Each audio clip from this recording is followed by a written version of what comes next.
How about that? How about that? This is nice, isn't it? Right. Hello, YouTube. It's been a while, hasn't it? This is exciting. Also slightly terrified, but I think the shot looks pretty cool, so, you know, we'll roll with that. I've made some notes. In short, this is my first little video for a little while, and I want to be more active on social media through 2026. After a change in my work circumstances last year, I was propelled into freelancing with a bit of a cold network. And over 8 months or so, up until the end of last year, and still even a little bit now, it's been slightly survival mode. Just doing what we can to get by, ensure that we're still living in London, still paying all our bills. Life has been stripped back a bit, you know, no fancy holidays at the minute. But actually the creative journey, the sense of freedom and the variety of the work we've done has been awesome. And we're pretty early stage into January. It's working week 2 of the year. And I hope you're coming back feeling refreshed, recharged, raring to go for this year. I know that I certainly am. I wanted to record this as a pretty straightforward production value piece to allow the emphasis to be a bit more on the content and to make it easy to show up and edit. Fairly quick turnaround. For anyone new and returning to the channel, I work in content production and have done for the last 10 years through broadcast TV, agency and tech scale-up companies as well.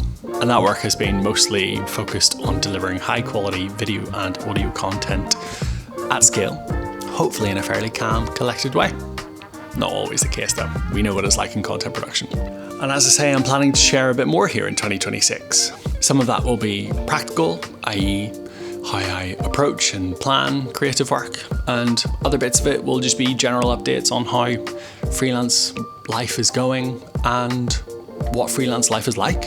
And despite being propelled into freelance unexpectedly, I'm super grateful for the projects and clients that I've had the opportunity to work with. I've been able to reconnect with some old contacts and do some great work for some old friends. It's also allowed me a chance to get back on the tools again, back behind a camera, directing, working with new people, back on-prem, sharpening my craft in a way I hadn't for a little while.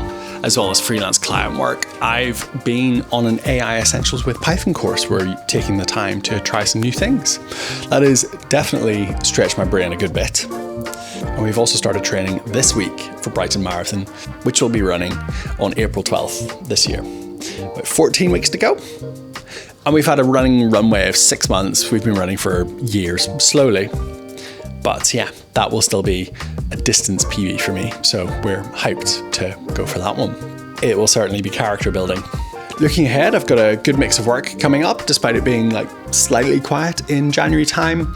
I'm currently working on an impact report film for a youth mobility charity.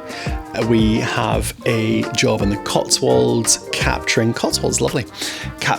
some photography content for a number of properties out there for a contact that runs an Airbnb business. Towards the spring, we should also be between London and Northern Ireland, back to home turf, for a arts centre project which helps people reconnect with their Irish identity. It's a slightly quieter period in January, as I alluded to, and I'm using the remaining available time to sharpen my positioning, tidy up my portfolio, and just be a bit more intentional about where I put my energy to next.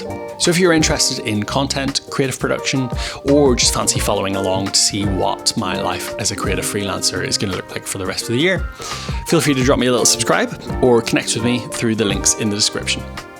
And if you made it this far, thanks for watching all of that. Gosh. That's it for this one. Short, hopefully sweet. Thanks again for watching, and I'll see you in the next one.